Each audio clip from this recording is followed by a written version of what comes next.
We will know about fertiliser and manure difference. Okay, इनमें जो अंतर होता है वो क्या होता है किसमें, उर्वरक और खाद में।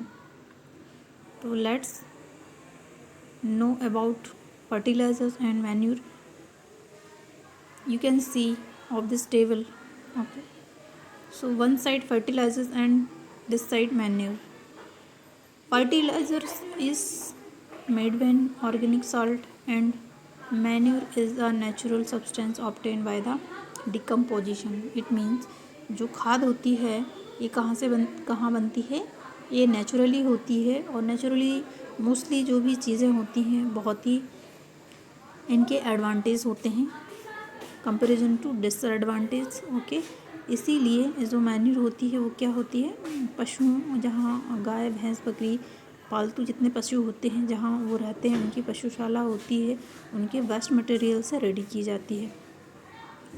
और फर्टिलाइजर्स होते हैं इनको फैक्ट्रियों में रेडी किया जाता है कि fertiliser is processed in factory, ये फैक्ट्री में तैयार होते हैं। Manure can be prepared by the field, यहाँ आप खाली जगह में कहीं भी इकट्ठा करके वेस्ट मटेरियल को एनिमल के रेडी किया जा सकता है। Fertilisers had not provide any humus to the soil, यानी जो फर्टिलाइज़र होती है, जो उर्वरक होते हैं वो मिट्टी को ह्यूमस नहीं देते, जबकि manure provide a lot of humus to the soil. जबकि जो खाद होती है नेचुरल तरीके से बनाई हुई, वो क्या मिट्टी को ज़्यादा क्या बोलते हैं, उर्वरा शक्ति या ह्यूमस प्रोवाइड करते हैं। Okay, fertilisers are very rich plant nutrient like nitrogen, photosynthesis and potassium. जो फर्टिलाइजर्स होते हैं वो क्या करते हैं, प्लांट्स को क्या क्या चीज़ें देते हैं, नाइट्रोजन, फास्फोरस एंड पोटेशियम। जब प्लांट्स में इन सब चीज़ों की कमी हो जाती है तब फर्टिलाइजर्स को ऐड करके इन सब की नीड को फुलफ़िल किया जाता है। और manure is relatively less rich in plant nutrients. अगर कंपैरिजन इससे किया जाए तो इसमें कम क्वांटिटी में क्या होते हैं, न्यूट्रिएंट्स होते हैं, बट ये डिसएडवांटेज बिल्कुल नहीं पहुंचाते। ओके, इससे मृदा की जो उर्वरा शक्ति है वो कम नहीं होती। बाकी अगर ज़्यादा खाद दिया जाए तो एक समय ऐसा आता है कि ज़्यादा फर्टिलाइज़र यूज़ करने से जो मृदा होता है, सॉइल होती है, उसकी उर्वरा शक्ति कम हो जाती है, जिससे कि हमारे जो क्रॉप प्रोडक्शन होता है वो कम हो जाता है। Okay, next advantage of manure means जो मैन्यूर खाद हैं उनके क्या क्या फ़ायदे हैं उनके बारे में जान लेते हैं। The organic manure is considered better than fertilisers means जो कार्बनिक खाद है, ओके, अगर हम फर्टिलाइजर्स की तुलना में इसकी बात करें तो खाद ज़्यादा उपयोगी होती है ना। और next, in process number of friendly microbes, इसमें क्या होते हैं, छोटे छोटे माइक्रो ऑर्गेनिज्म या सूक्ष्मजीव पाए जाते हैं जो हमारी सॉइल को उर्वरा शक्ति बढ़ाते हैं। It's improve the texture of the soil, इसमें क्या हो जाता है, जिससे मिट्टी की उर्वरा शक्ति को लॉन्ग टाइम तक बनाए के रखते हैं और हाँ, मिट्टी उपजाऊ बनी रहती है। इट मीन्स इसमें nitrogen, phosphorus, potassium etcetera etcetera चीज़ें अवेलेबल होती हैं। इनको मिट्टी को कोई भी ये डिसएडवांटेज नहीं पहुंचाते comparison to fertiliser. Next, irrigation. Irrigation क्या होता है, जब भी हम क्रॉप या फसल कोई भी फील्ड में फसल बोते हैं तो समय समय पर उसको पानी देना होता है, सिंचाई करनी होती है। उसी सिचुएशन को क्या कहा जाता है, irrigation. All living beings need water to live. ठीक है, सो जितने भी लिविंग थिंग्स हैं इन आवर अर्थ, ओके, हमारी पृथ्वी पे जितने भी जीव हैं उन सभी को पानी चाहिए, बिना पानी के वो जीवित नहीं रह सकते। Okay, water is important for the proper growth and development. Proper वृद्धि करने के लिए पानी की आवश्यकता होती है, यह बहुत महत्वपूर्ण होता है। Water is absorbed by the plant roots. पानी जो प्लांट होते हैं वो अपना पानी का शोषण किसके थ्रू करते हैं, रूट्स के through. Along the water minerals and fertilisers are also observed. जड़ों के द्वारा, पौधों की जड़ों के द्वारा क्या, जो खनिज तत्व होते हैं मिट्टी से, और पानी किसके थ्रू ऊपर लाया जाता है, प्लांट की होल बॉडी में रूट्स के through, by roots. Okay. Next, plant contain nearly 90% water. Water is essential because germination of seed do not take place under dry conditions. अगर पानी की कमी होती है प्लांट्स में तो प्रॉपर सीड नहीं बन पाते.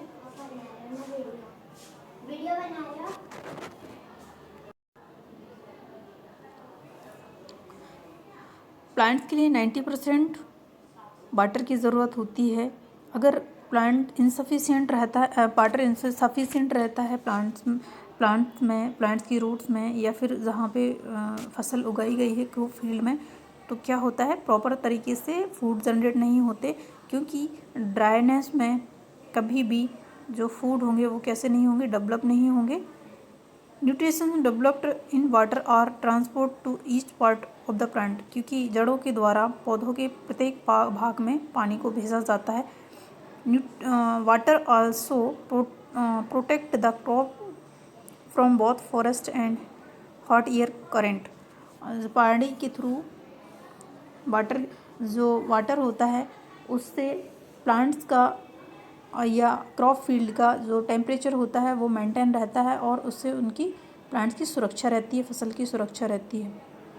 To maintain the moisture of the soil and healthy crop growth, जब मिट्टी का जो मॉइस्चर होगा वो मेंटेन रहेगा तो प्रॉपर जो हमारी क्रॉप हो वो कैसी रहेगी, हेल्दी रहेगी और उसमें प्रोडक्शन अच्छा होगा. The supply of water crop at regularly interval called irrigation. जब प्रॉपर तरीके से एक समय के बाद प्रॉपर सिंचाई की जाती है अपनी फसल की, तो ये प्रोसेस क्या होती है, इरीगेशन मीन्स सिंचाई होती है. और सिंचाई के कई तरह के सोर्स होते हैं. सोर्स मीन्स होते हैं स्रोत, किन किन विधियों से सिंचाई की जाती है. तो डिफरेंट टाइप के तरीके होते हैं जिनके द्वारा फसल की सिंचाई की जाती है. सो इनके बारे में हम भी जान लेते हैं. Okay. Source of irrigation, it means सिंचाई के स्रोत. The source of water irrigation are, देखिए किस किस के द्वारा क्या किया जाता है, सिंचाई की जाती है. Wells, tubewells, pond, lake, river, dam and canals. जैसे कुआं आप ये देख रहे हैं, it is a farmer. So ये क्या कर रहा है, कुएं से पानी निकाल रहा है और एक पॉट के थ्रू या कोई बर्तन लिया हुआ है उसके थ्रू ये पानी निकाल के डाल रहा है. ठीक है. ये क्या है, ट्रेडिशनल मेथड ऑफ इरीगेशन. ये क्या है, परंपरागत तरीका है सिंचाई करने का. The water available in well, take and canal of lifted up different method in different regions for taking it the field. जब पहले इलेक्ट्रिसिटी नहीं हुआ करती तो इस तरीके से जो क्रॉप होती थी उसकी सिंचाई किया करते थे फार्मर. ठीक है. इसमें क्या क्या चीज़ें अवेलेबल होती हैं, जैसे कि एक चैन लगी हुई है, ये देख रहे हैं चैन है ना. और इसको बोलते हैं, इस मोड को पॉली सिस्टम. इसे चैन पंप कहा जाता है जिससे पानी को बाहर निकाला जाता है. नेक्स्ट, अब यहाँ पे क्या है, ये बैल है. इसमें एक बैल को चलाया जाता है जिससे कि ये जो सिस्टम है, क्या पानी निकालने का सिस्टम है, ये क्या होता है, जैसे बैल इस तरह से सर्कल में घूमता है तो ये यहाँ पे जो कुछ इस तरह से पॉट वो लगे हुए हैं, कुछ बर्तन टाइप जैसे. ठीक है. तो इनमें क्या हो रहा है, पानी भर के आ रहा है और इधर पे पानी को सप्लाई किया जा रहा है. इस तरह से सिंचाई किया जाता है. इसमें क्या क्या होती हैं, एक ढेकली होती है और रहंट होता है. इस स्ट्रक्चर को क्या होते हैं, रहंट बोला जाता है. रहंट के थ्रू पानी को निकाला जाता है और सिंचाई की जाती है खेतों की, फसलों की. ऐसा पहले ये मेथड को पहले जब इलेक्ट्रिसिटी नहीं थी उस समय अपनाया जाता था, जिसमें एक बैल को ऐड किया जाता था और रहंट को चलाया जाता था और पानी बाहर आता था जिससे कि फसलों की सिंचाई की जाती थी. Okay students. Next, modern method of irrigation, यानी कि आधुनिक तरीका. अभी जो तरीका चल रहा है वो किस तरह से सिंचाई की जाती है, स्प्रिंकलर सिस्टम. मीन्स अभी करंट में कैसे करते हैं. स्प्रिंकलर सिस्टम क्या होता है, एक मोटर है, इसमें कुछ पाइप ऐड किए गए हैं. ओके. पाइप के थ्रू ये क्या है, जगह जगह एक लाइन सी लगी हुई है, उसमें कुछ पाइप हैं जिससे पौधों के सिरों में जाके क्या होती है, सिंचाई की जाती है ना। एक तो होता है ये आप देख रहे हैं, ये दोनों क्या है, मॉडर्न मेथड ऑफ इरिगेशन, सिंचाई के आधुनिक तरीके हैं जो अभी अपनाए जाते हैं। इसमें क्या होता है, एक मोटर पाइप लगा हुआ है, यहाँ पे पानी क्या हो रहा है, निकल रहा है। अब इसके यहाँ से पानी को छोड़ा जाएगा और ये जो आपको क्रॉप दिख रही है, फसल दिख रही है, उसके सभी हिस्सों में ये चला जाएगा। ये तो हो गया अपना स्प्रिंकल सिस्टम, इस तरह से सिंचाई की जाती है, ठीक है।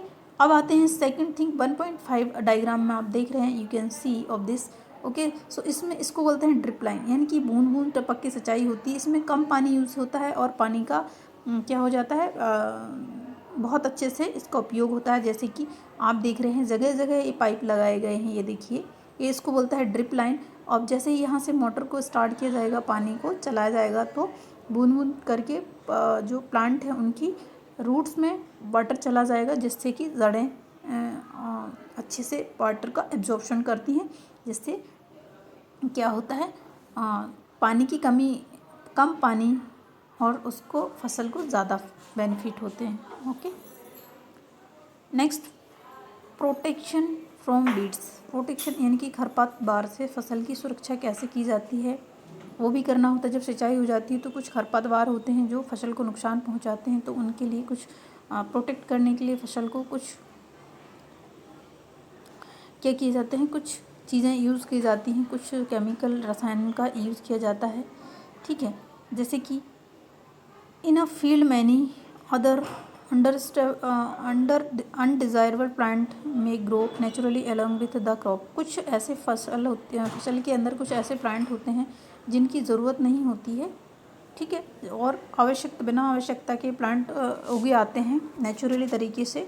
बट ये क्या करते हैं, इन्हीं को क्या कहा जाता है, these undesirable plant are called weeds. जो खरपतवार होते हैं, जो बिना हमने जो बोए नहीं हैं, खरपतवार, उन्हीं को कहा जाता है। फसल के अलावा जो वेस्टेज अनडिज़ायरेबल प्लांट ग्रो करते हैं, उन्हीं को खरपतवार कहते हैं, जो फसल को नुकसान पहुंचाते हैं। ये नुकसान कैसे पहुंचाते हैं, अगर हम जो भी न्यूट्रिएंट फूड मटेरियल या फर्टिलाइजर्स मैन्यूर अगर प्लांट क्रॉप फील्ड में ऐड करते हैं, तो ये बीड्स हैं उनको क्या करते हैं, सक कर लेते हैं, एब्जॉर्ब कर लेते हैं, जिससे कि हमें हमारी फसल को पूर्णतः फ़ायदा नहीं हो पाता है, ओके। सो इसके लिए you can see of this diagram, it is a farmer. So ये क्या कर रहा है, इसने एक मशीन टांग रखी है, पीछे इसमें कुछ फर्टिलाइज़र्स या दवा भर रखी है, केमिकल कुछ क्या होते हैं, कुछ इस तरह से प्रोटेक्ट करने के लिए केमिकल होंगे, या फिर कुछ दवाई होती है, रसायन होते हैं जिनको फसल के ऊपर छिड़का जाता है, जिससे कि जो कुछ इंसेक्ट्स होते हैं, ओके, और कुछ वीड्स होते हैं जो फसल को पूर्णतः नुकसान पहुंचाते हैं। ये वो प्लांट्स भी हो सकते हैं और एनिमल भी हो सकते हैं। As already mentioned the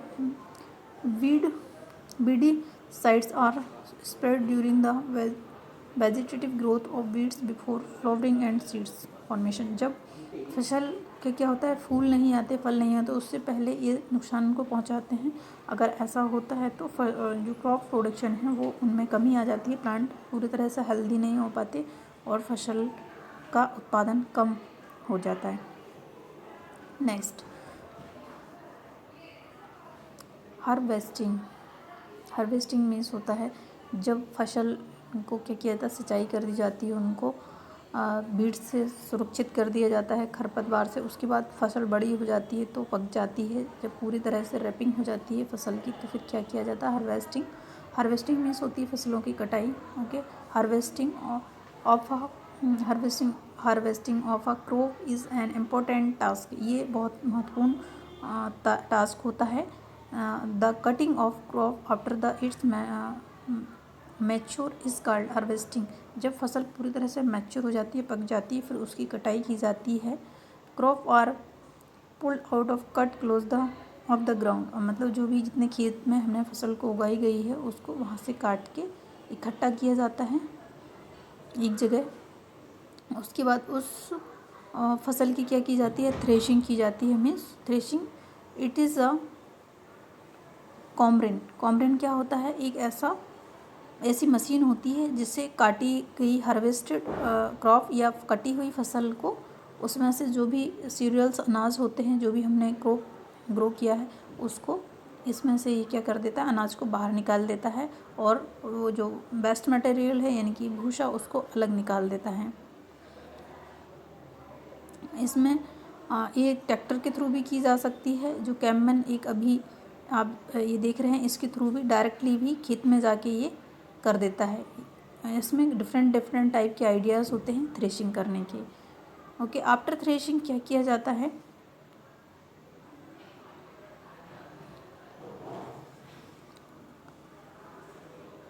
after threshing के बाद विनोविंग। विनोविंग में क्या होता है? You can see of this winnowing machine. ये विनोविंग मशीन है, इसमें से क्या होता है? Farmers with small holding of the land do not separated grain and cropped bye winning. इसमें कुछ अनवांटेड चीज़ें होती हैं जैसे कि डंठल, मिट्टी, बार आदि, तो इसके थ्रू उसको अलग किया जाता है। देन ये प्रोसेस के बाद अब नेक्स्ट क्या आती है? स्टोरेज यानी भंडारण। जब अनाज को उगाया जाता है, प्रोडक्शन किया जाता है, फिर उनको ऐसे मंडियों में, बोरों में या गोदामों में उनको भर के रखा जाता है, जिसे क्या कहते हैं? स्टोरेज कहा जाता है। Storage is produce in important task. ये भी बहुत महत्वपूर्ण है, खेती का एक महत्वपूर्ण टास्क होता है कि जो अनाज उगाया जाता है उसको सुखा के प्रॉपर बिनिंग करके क्या क्या इसको स्टोरेज करके भंडारण करके गोदामों में रखते हैं, जिससे कि आगे हम उसका यूज़ कर सकें। ठीक है। अब इस तरह से क्या हो जाती है, पूरी तरह जो फसल प्रोसेस या फसल उत्पादन का जो प्रोसेस है ये कंप्लीट हो जाता है। ठीक है। अब क्या होता है, जो फील्ड होती है, क्रॉप फील्ड होती है, उसमें कुछ कटिंग छोटे छोटे प्लांट्स जो कटिंग किए हुए रहते हैं वो क्या करते हैं, वहीं पे सड़ जाते हैं, गल जाते हैं, जो एक क्या कहते हैं, वो खाद का रूप ले लेते हैं और उस फील्ड को कुछ समय के लिए खाली छोड़ दिया जाता है। देन नेक्स्ट क्रॉप को ग्रो किया जाता है। इस तरह से एक के बाद एक फसल को उगाया जाता है कुछ समय अंतराल के बाद। आई होप सो आपको इन सब चीज़ों के बारे में समझ में आ गया होगा। सो